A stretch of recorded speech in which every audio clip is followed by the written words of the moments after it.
I'm typing this in a mix of fear and nerves. I am the youngest, 22, of 5 kids, M30, M28, F28, twins, and F25. My parents are heavily religious and we live in Utah. Growing up, everything had to be done perfectly. It didn't matter if it was grades, looks, social activities, or even friends. I'm different from my siblings as I was never interested in the maths and science like they were. I've always been the writer, the painter. I remember once when I was 13, I made a painting of a dove in a snowy field and won first in the competition. I told my parents, who got angry that I had wasted my time with something so worthless when I should have been using the time to study. I still had A's in every class. My mother won't even say more than a few words to me. She's always seems like she hates me and I don't understand. Father burned the painting to remind me of what was truly important before taking all of my art supplies until I showed more responsibility with my time. It's been like this as long as I can remember. I work full time, and have since I was 15 at McDonald's, dashing every bit of money I could. Father took half my checks as tithing to help teach me what being an adult was like. I applied to several colleges but was told by my parents that they would not be helping me with tuition as they did for my siblings because they thought sending me to college would just be a waste of money. So I got angry. I am so tired of being the black sheep just because I like the arts more than maths and science. And then, I heard them talking when I got up in the middle of the night about the perfect man they'd found who was willing to take me in. Through our church. I am terrified, and so I'm leaving. I've got some money saved up, a good amount, and I'm leaving the country. I found a job that lets me work remote doing freelance design work, and I've had my passport since I was a kid because of our family vacations overseas. I'm taking nothing other than a change of clothes, my laptop, and important documents I took out of my father's office. I booked a flight that leaves in 5 hours and I'm never coming back. I'm not even going to take my phone since I'd need to get a new number anyway. My best friend, God bless her, had been the one booking things and getting everything ready since I couldn't tip off my parents. She's also smuggled some of my more important things I can't take to hold on to for me. She's parking down the street and I'll leave with my smallest suitcase to meet her. I don't know how they'll take this. I'm terrified they'll find a way to drag me back, or track me down. They went to bed over an hour ago, but I'm too anxious to sleep. I don't know if I'll have any updates, but I just hope they don't stop me. Update 1. Wow, so much has been happening lately that it's kept my head on a swivel constantly. I'll start with the good part of the update before moving on to the less happy bits. So, I was advised to remove the location destination from my post, so all I will say is that I'm in South Africa right now and it's amazing. The food is astonishing, and a poster here messaged me to recommend that I try bunny chow, which is actual authentic curry in a bread bowl. It was phenomenal. I got to chatting with one of the hotel staff. She's about my age and we really hit it off. She went with me to a local shopping center to get some new and better clothes. At least I'm used to wearing dresses, so that doesn't faze me, and they're very lightweight and breathable unlike a lot of US dress fabrics.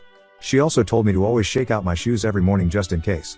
I've started apartment hunting, and it's well within my budget, like super low compared to how sky high it is in the US. It's honestly jaw-dropping. Like $81 for a studio apartment with a loft and kitchenette. So yeah, housing won't be an issue, and it is a bit odd to be house shopping for myself when I've always lived with my parents. Now on to the less pleasant bits. I finally opened the emails, deciding it was best to probably get it over with. My father's email was filled with anger. There is no other way to put it. He said that by taking off irresponsibly like I did cost them the friendship of someone they'd planned on introducing to me. He never admitted that it was the 53-year-old they'd basically sold me to. Father stated that because of the social relations that had been damaged and impacted by my actions, I owe them approximately $85,000 in reparations. He also claims that he will be taking me to court if I don't pay it in full within 30 days and return home, as I obviously cannot be trusted. I plan to ignore that as I believe him to be bluffing. He ended his email/rant with "You belong to me, and I won't tolerate such defiance when we've put a roof over your head and taken care of you for your entire life. You were never the child we expected. It's time you make up for your deficiencies. I expect you home within the next 2 weeks." Yeah. No. My siblings were basically copies of my father's email, admonishing me for throwing the efforts of our parents in their faces before running off like a coward unwilling to face the fallout of my actions. I skimmed them honestly, before just deleting them. It's nothing I didn't expect. However, my sister-in-law, she's married to my eldest brother, sent her own email before asking me not to reply as she would be deleting every sign she sent it from her end. She congratulated me on stepping out on my own and getting away from my parents and their demands. She said that she herself hadn't been strong-willed enough to stand up to her parents when they basically betrothed her to my brother. Which makes sense, as I remember that they met and then married within 6 months, and even then I thought that was a bit strange. She pleaded with me not to return, and not to reply. That was it. It was a bit unnerving honestly, as I do believe her, and I'm sad that she is stuck the way she is. The last email was from my best friend. She said that the morning after I flew out, my parents had been on their doorstep demanding to see me. Apparently they believed I was hiding with her. They refused to leave, screaming for me to stop pretending I wasn't there. It caused enough of a scene that the police were called, but they only talked to my parents briefly and let them leave. It really angered my friend, who'd wanted them arrested for threats and trespassing. The police only claimed that there wasn't a pattern of behavior that would warrant them being arrested and charged. Before just leaving. She didn't know when they realized I wasn't there at her house, but they didn't come back, thankfully. However, word has spread of me fleeing the safety of my parents' home and how they wanted me to return as they were concerned and fearful of what may happen with me out on the streets alone. The church ward has actually done searches of the area trying to find me. I don't know what they'll do from here, but they have no idea I left the country, let alone the state. My friend has no plans to say anything, and neither do I. As far as I'm concerned right now, they can live with that state of wondering for the rest of eternity. I don't think I will renounce my US citizenship, as there may come a day when I need it and it's better to be safe than sorry. But I have full plans to gain dual citizenship as soon as I am able to. That's it for now, no other parts yet, but if anything changes I'll let you know. I want to thank you all for your comments and private messages. It feels like I've got friends and family on my side and I cannot tell you how much that means to me. Truly, thank you, all of you. Update 2. So much advice and support from everyone, I cannot thank you all enough. I thought with all the comments and questions I thought I'd answer here and explain what's happened since my last post.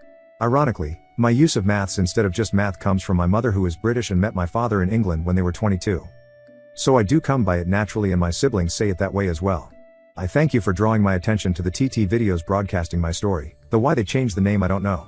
I did report them but we'll have to see if they ever pull the videos down or at least edit them. Second is people questioning why I chose South Africa and Johannesburg of all places because of how dangerous it can be. I do understand the risks, but there is nowhere on this planet that is inherently danger-free. Africa is massive and incredibly diverse, finding someone would be very difficult and because those videos got so much attention I have left Johannesburg sadly. I'm very far though obviously still in Africa. The area I'm in now is incredibly safe, and came highly recommended by several people. Settling here will be very comfortable and the people are wonderful. I may even attend the university here and get a degree. I haven't replied to the emails, but I have saved them and printed copies and laminating them just in case. I will not be renouncing my US citizenship, and my passport is good for another 8 years. I don't hate religion, regardless of what it is. In my eyes, a person's relationship with God is incredibly personal. If a person connects with him via camping, or walks, long drives listening to music, acts of service, that's their choice and it's just as valid in my opinion as sitting in a pew is.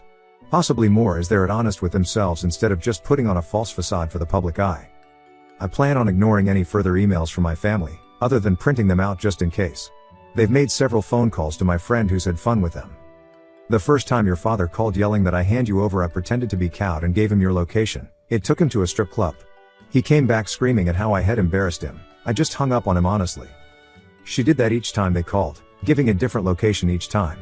Her favorite was sending my parents to a nudist retreat. My mother passed out apparently.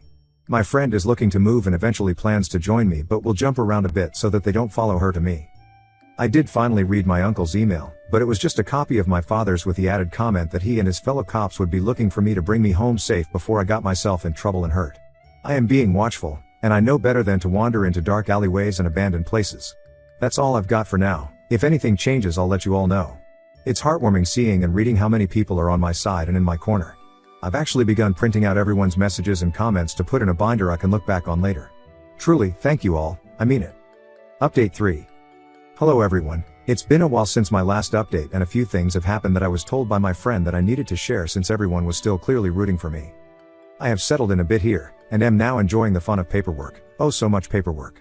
I have secured an apartment, and while it's 2 bedrooms, one is for my friend when she comes to join me. I've made a few acquaintances here locally and am beginning to stand on my own a bit. My biggest challenge has been dealing with feeling uncomfortable because I don't know all of those unspoken rules the way I did in the US. As such, I'm constantly second-guessing myself but hopefully that will fade with time. So, family. My family has learned I left the state. How they did, I'm not sure. They do, however, seem convinced that I am still in the continental US. My friend works as a cartoonist, and while she doesn't make a large amount of money, she makes more than enough to live comfortably. She's getting ready to leave herself and decided to send my parents a farewell gift. She didn't tell me about this until just a little bit ago. She spent a few hours carefully drawing my parents as they visited each location she sent them to, including their reactions, and all scenes were ended with the phrase "Abbott Abbott Abbott, that's all folks." Sadly, while I've never seen Looney Tunes, as she named it, she said she portrayed my dad as similar to a coyote? I'm still not 100% sure what that means, but she said everyone else would. Before then ordering me to watch it. Maybe one day. She should be joining me around October 9th, after country hopping several times. All the things she hasn't sold are in a secured storage unit, including the things she's been holding for me. The biggest revelation came after my father. Well, he had a meltdown apparently after I never responded to him. He got into a fight with my mother in church, and many things were said. Among those, according to several, that my mother had cheated on my father, which, well, led to me. Which is why she never liked me, I guess, as I just reminded her of her mistakes. My father took her back in spite of that, but well, there it is. It caused a big stir in the ward, and meetings were held, though I obviously don't know what was said or done. I may never know, honestly. I am trying to move on and am even contemplating getting a tattoo. Part of me really wants to, while another points out that if I change enough and father finds me, he won't want me then. That's all really for now. I'm not sure if I'll have anything else to share, but if anything happens I'll let you all know. Thank you for all the messages and comments, I do read them all. And it means more than you'll ever know.